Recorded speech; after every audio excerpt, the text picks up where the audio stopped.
kasih Tuhan, ketemu lagi dengan Renungan Minggu bersama Mo Nano. Semoga kalian tetap sehat, selalu gembira dan bersemangat.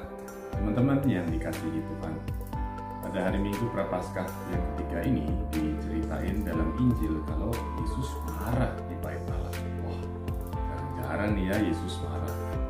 Kalau Yesus sampai marah, pasti ada sesuatu yang khusus.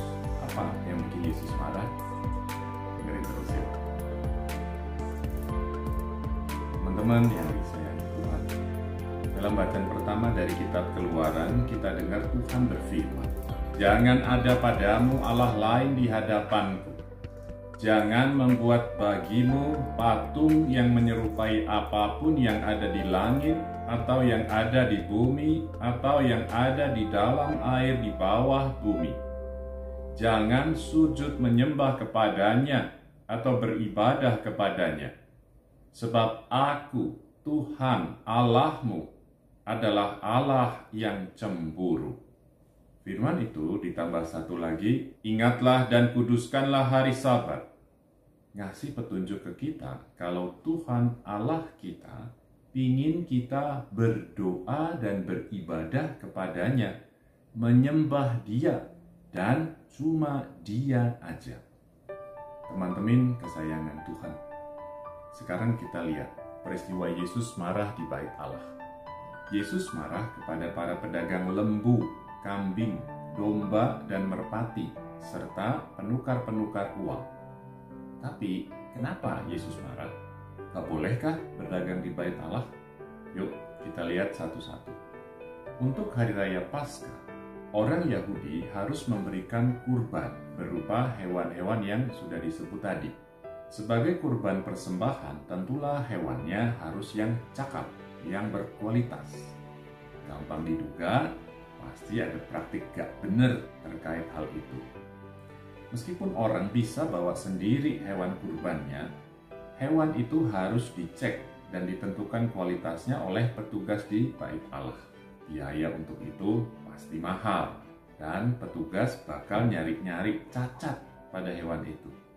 Jadi ujung-ujungnya hampir pasti harus beli juga dari para pedagang yang ada di situ. Udah bisa ditebak, harganya jauh lebih mahal daripada yang normal. Selain dikadalin soal hewan kurban, orang-orang Yahudi juga dikerjain dalam soal penukaran uang.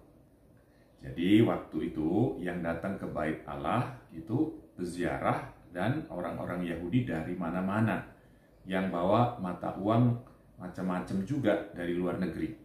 Untuk keperluan yang umum, mata uang asing itu oke, boleh bisa diterima ya. Tetapi untuk urusan bait Allah, kayak kurban dan pajak bait Allah, yang boleh dipakai cuma mata uang sikap.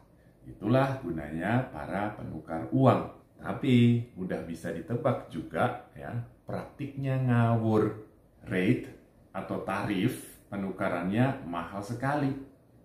Pajak yang mesti dibayar pun tinggi. Lebih tinggi daripada upah sehari bekerja orang Yahudi pada umumnya. Sahabat terkasih dalam Kristus, udah bisa ditebak kan kenapa Yesus marah?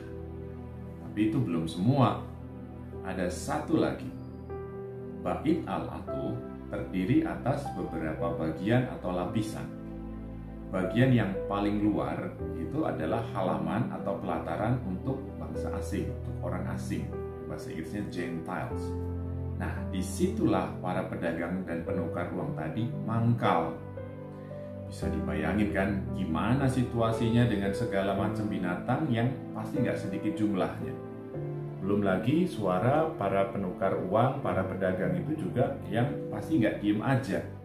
Pasti nawarin dagangannya. Belum lagi kalau ada yang ngotot-ngototan soal tawar-menawar harga gitu kan. Siapa yang bisa sembahyang dengan suasana kayak gitu?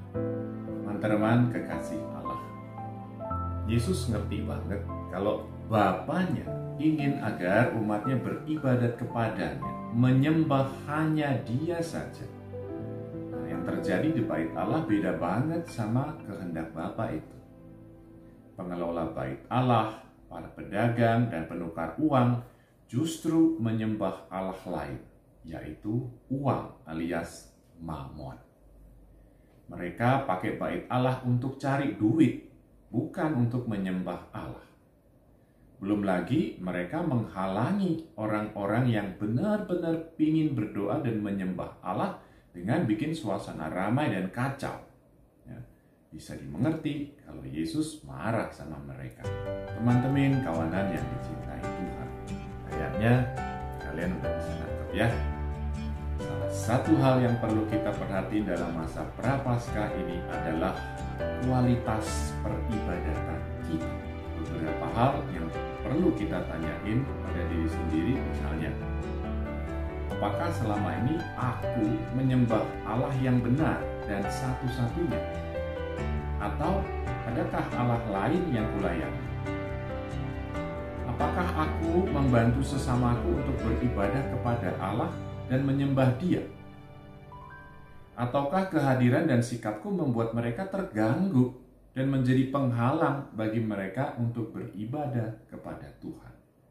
Teman-teman umat yang dipilih Allah, yuk sama-sama lihat ke dalam diri dan berusaha jawab pertanyaan-pertanyaan itu dengan jujur. Kalau ada yang perlu diperbaiki, mari sama-sama mohon rahmat Tuhan supaya kita bisa jadi lebih baik. Semoga pelan-pelan hidup kita boleh benar-benar jadi persembahan pujian bagi kemuliaan Tuhan. Berdoa yuk. Tuhan Yesus Kristus, Engkau sangat mencintai Bapa dan ingin agar Ia disembah dan namanya dimuliakan. Bantulah kami, sahabat-sahabat-Mu yang lemah ini, dengan rahmat-Mu, supaya kami pun dapat menyembah Dia dengan penuh cinta, beribadah kepadanya dengan penuh iman. Engkaulah guru dan teladan kami, kini dan sepanjang masa. Amin. Tuhan